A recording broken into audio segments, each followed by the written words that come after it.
everybody, I am Sandy Shook. I am here with Coffee with Sandy. Thank you for joining me this morning.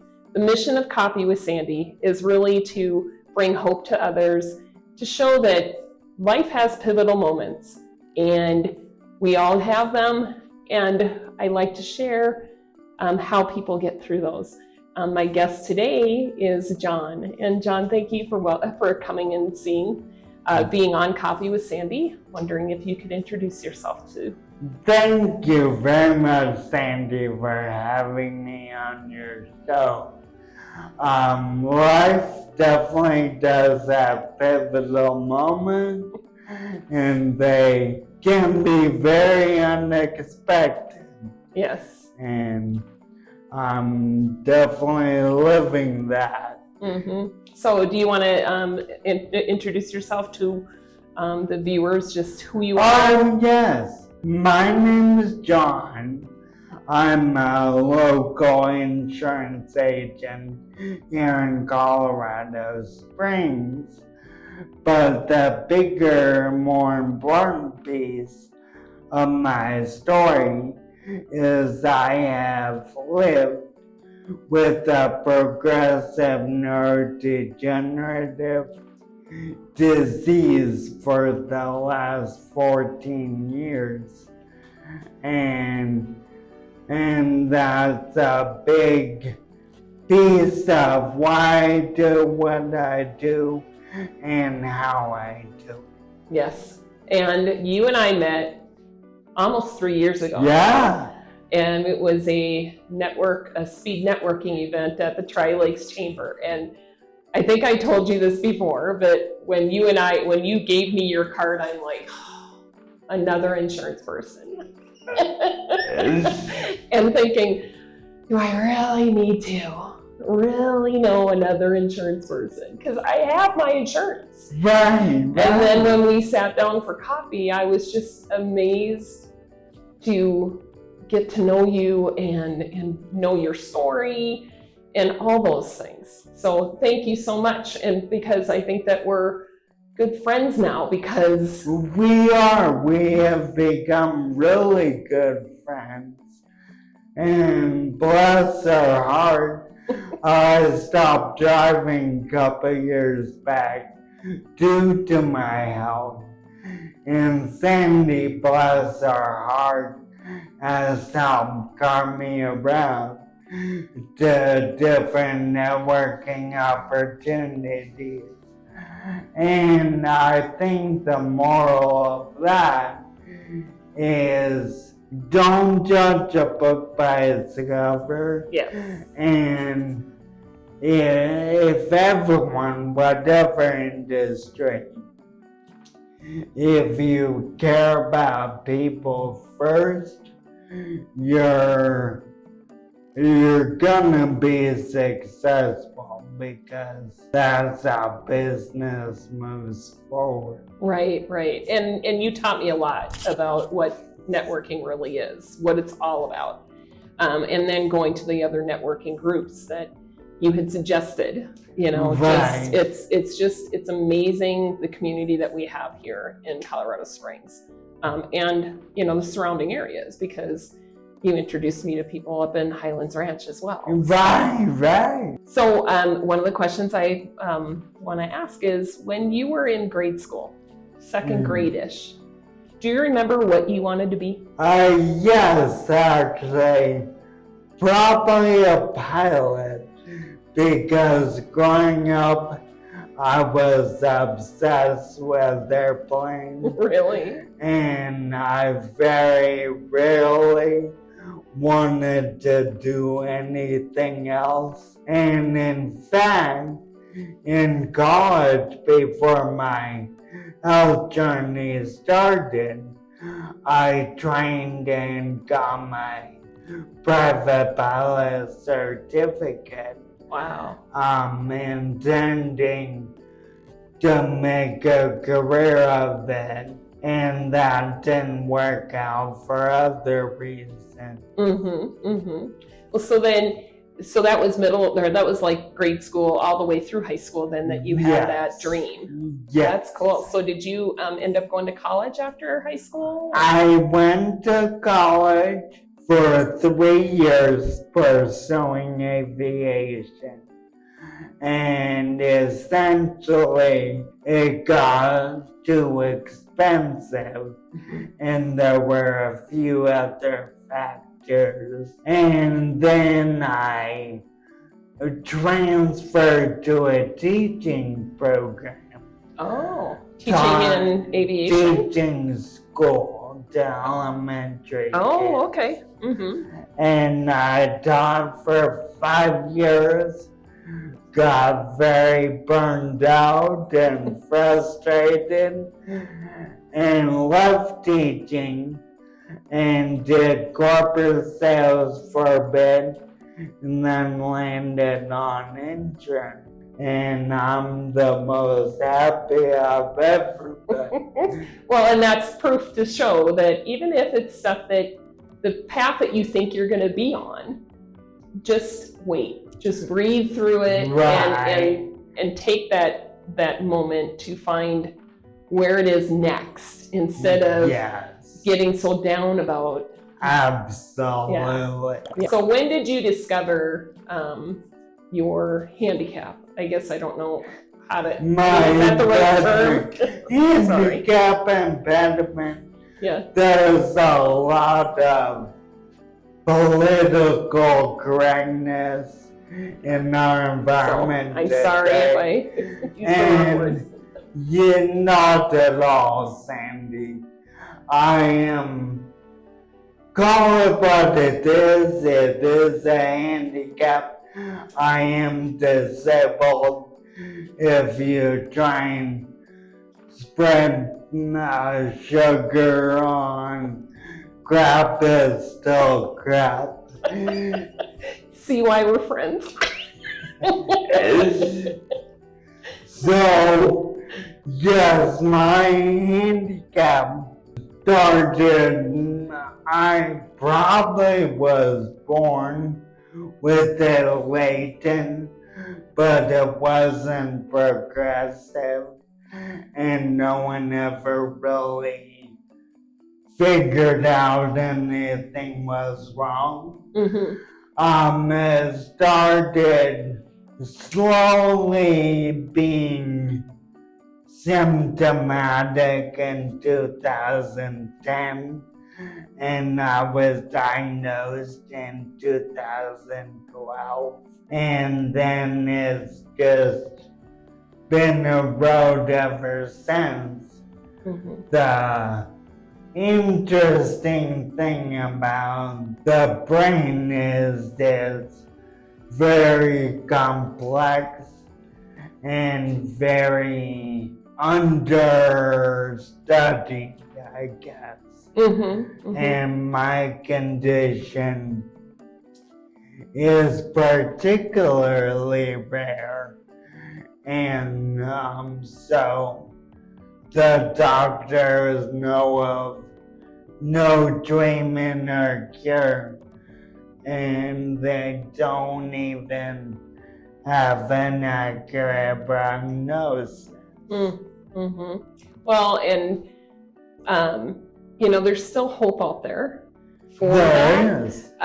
Because I know when I was growing up, I have 2 cousins that have muscular dystrophy. And at that time too, the doctors didn't know a lot about it. But because of the research and the money that was, collected to do the research, they had so many more opportunities for them to figure out exactly what it is that they had, what kind of muscular dystrophy, because they clumped it all together. Oh, yeah. What is it what is the specific diagnosis? Right now? With, it could change. With about 80-90% certainty from genetic tests, we think is spinocerebellar ataxia on the 8th chromosome recessive. Oh, wow. Which, if you crunch the numbers, maybe 1 in a million have it. Lucky you. Worldwide. Well, and the thing is that you're not letting it stop you. No. And that's what's so amazing to me, is to watch you on a regular basis. You know, it's always so rewarding to see you in places, because you don't forget a face. You don't forget a name. You really, I think, you put more of the positive into what could be a huge negative. And so how do you get there? Do you have down days, and what do you do to? What a great question. Glad you asked. So, my philosophy is everyone, whether healthy, cancer, heart attack, a lung disease, whatever, we all have our bumpy, potholed roads that we travel in life. And on those roads, we really only have two choices. We can be grumpy, grouchy, push people away, and try and isolate, or we can reach out to people, be friendly, bring them in, and develop a support network. And the suffering will not ever change, regardless how you bitch about it, pardon my French. Yeah. But your attitude makes all the difference in the world. And I've been blessed by the community around me that has again given me rise and helped me out, and it's a wonderful place to live. Yeah. So back to high school, your school years. Were you in sports? I tried out for baseball 3 years in a row. Wow, you did not give up. Wow. Got every time. Finally, I got the hint.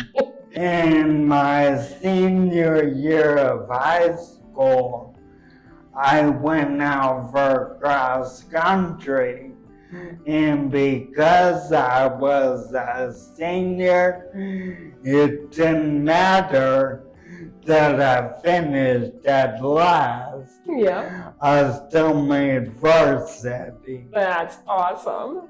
Well, and that's, first of all, it shows your determination that you kept trying with baseball, but then you found something else. Right. And and running too is one of those sports that is an individual sport, and you have your own, you set your own goals, your personal records. Is that what it's, the PR? Is that what that is? Beat your personal best. Yeah.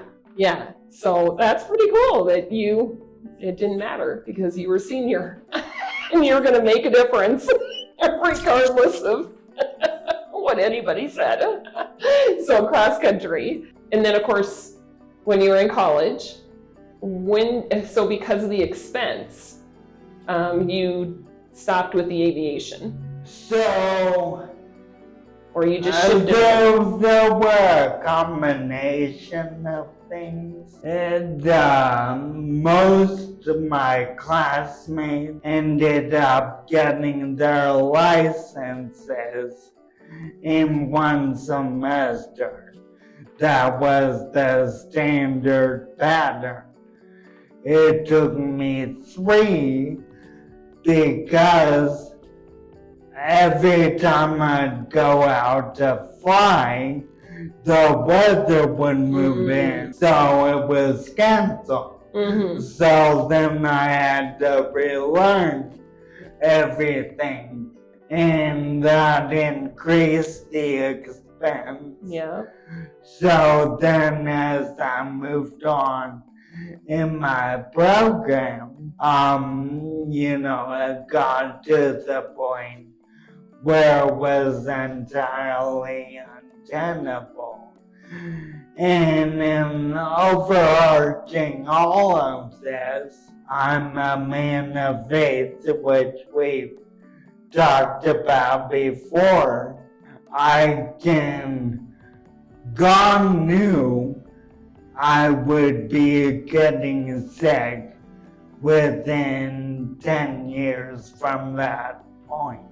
And he knew that if I succeeded in that career, I'd ultimately have to drop it.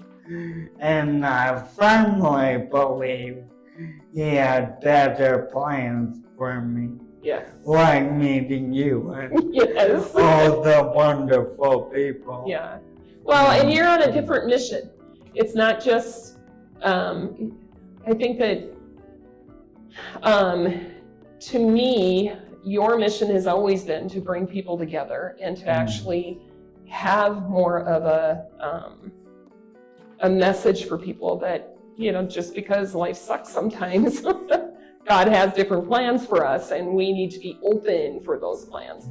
And I've learned a lot from you because of that. I mean, in the short period of time that you and I have known each other. So thank you. Well, thank you. I really do appreciate the compliment. And again, it's all God.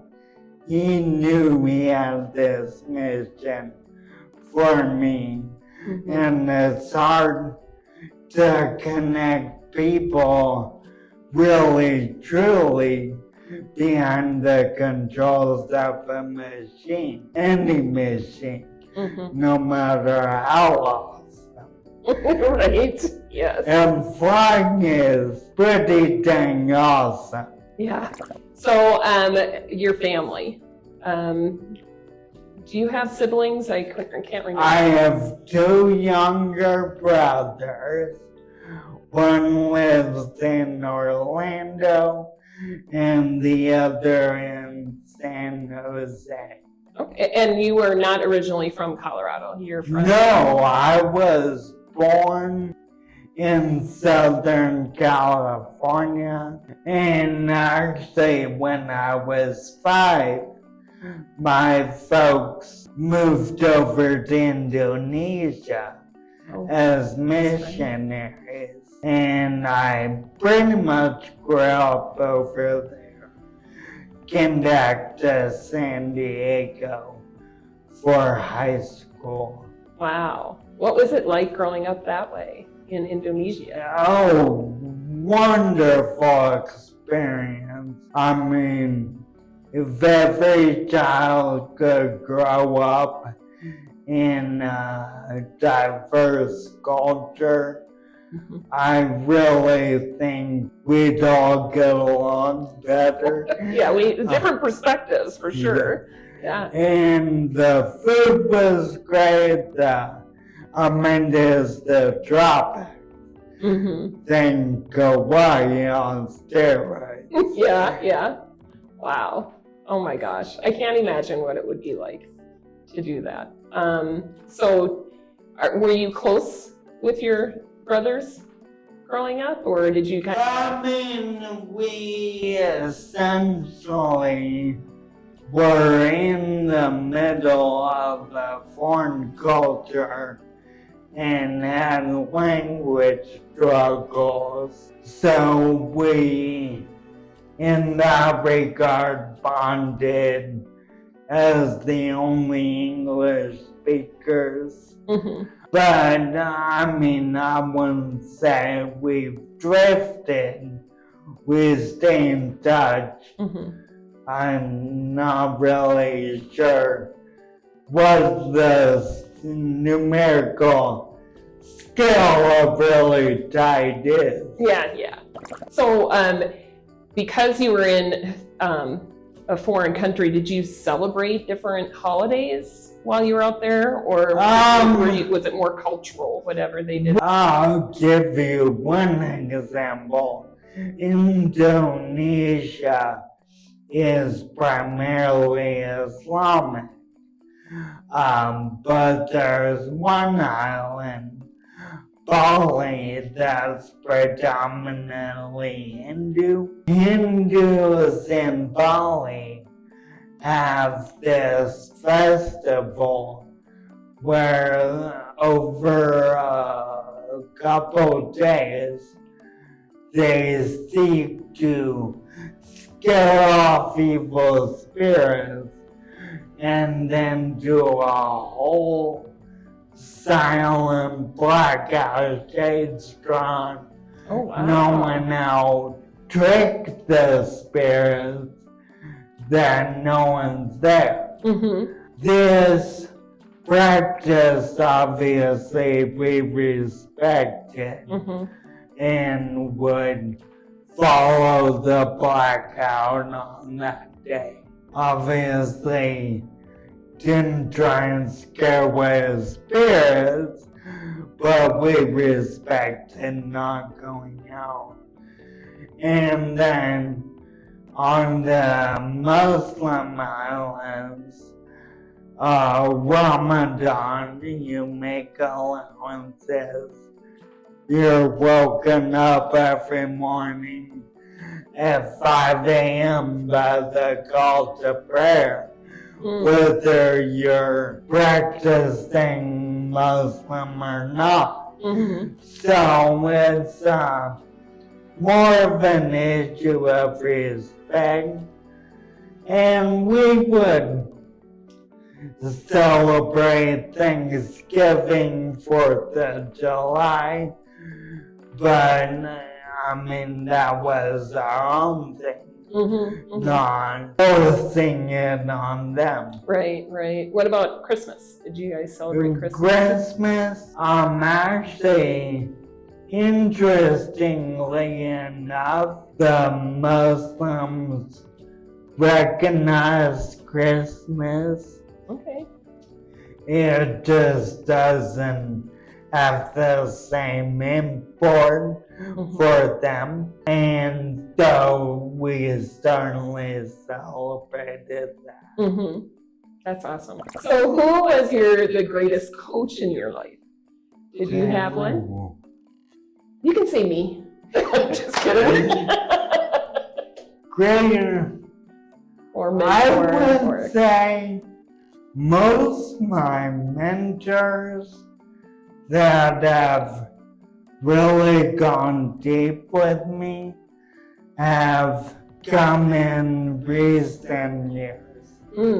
So, an elder at our church did some spiritual and emotional. Frank Sinclair, who's a big proponent of business in this community, I would consider as a mentor. And he's a speaker too. A speaker as well. And his messages are just incredible to hear. Yeah. We get to hear that every week at VetNet, so it's amazing. And I look forward to the day that I can actually attend one of the bigger ones that he does. Oh, yeah? Yeah, because I can't imagine what he Well, I've never been to one of those big ones, but even having coffee with him, he taught me to ask good questions and get to know people. Yeah. Really know them, not just know how you can sell them stuff. Yeah, that's exactly. I mean, that's why Coffee with Sandy has always been important to me. I've kept it close to my chest with, what I feel needs to still remain. Instead of making it more about me, I want to make it about others. Right. So, And that's, you said yourself as a mentor, and I truly believe that new people getting into this, you're impacted. oh, thank you. Thank you. I hope so. So, who are your biggest influencers? Growing up, my historical role models would have been Wilbur and Orville Wright, the inventors of heavier than air flight, because if you read their story, they never had formal education, no college degree. They were taught calculus by themselves and their mom in homeschool. Wow. And they use common sense and diligence and perseverance and creativity to overcome obstacles that well-funded PhDs could not overcome. Yeah, that's true. Yep, it's crazy to know the history of some of those that have created such large opportunities for all of us now. Right. And it's because of the perseverance that they've had and not giving up on that dream. Right. Yeah. And being flexible and creative to adapt methodology. So it really is a both and. Yeah. So bucket list, do you have anything? Do you have a bucket list?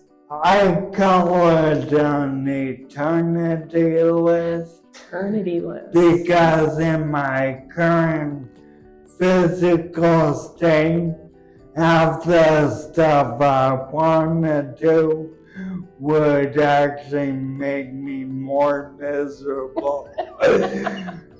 So, when I get a redeemed body, I want to hike the incline, I want to dance, I want to run a marathon, I want to, there's a really cool airport in the Caribbean where the planes approach literally 100 feet off the water. Oh, wow.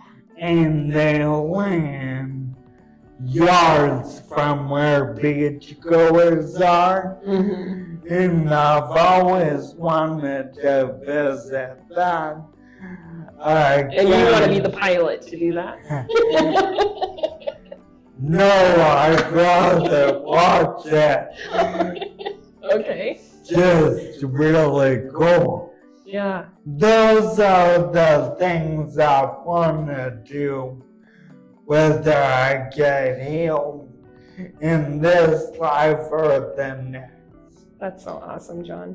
What are some of the community services that you support? So I have been really impacted by a local nonprofit called Domyon, which is a martial arts studio that caters to all adaptive athletes. Oh, wow. From TBI to stroke to me to we even have a number of kids in there with a range of autism, IDD, and other disabilities. And as part of that nonprofit's efforts, we've started up a Toastmaster club, and I'm in leadership. Oh, is that online? Club. Yes, it's all virtual. Wow. That's so cool, John. I didn't know about that. Yeah. And yet that just started the... Oh, yeah, the Toastmasters did. Yeah. Taekwondo has been running for about 10 years. And I do remember, now that you even mentioned it, because when we first met, almost 3 years ago, I think you were... Which is about when I joined. Yeah, okay. Yeah. Yeah, that's great. And has it helped you with the mental health part of... Oh, certainly the mental health is great to commune with other people that get your situation in a unique way.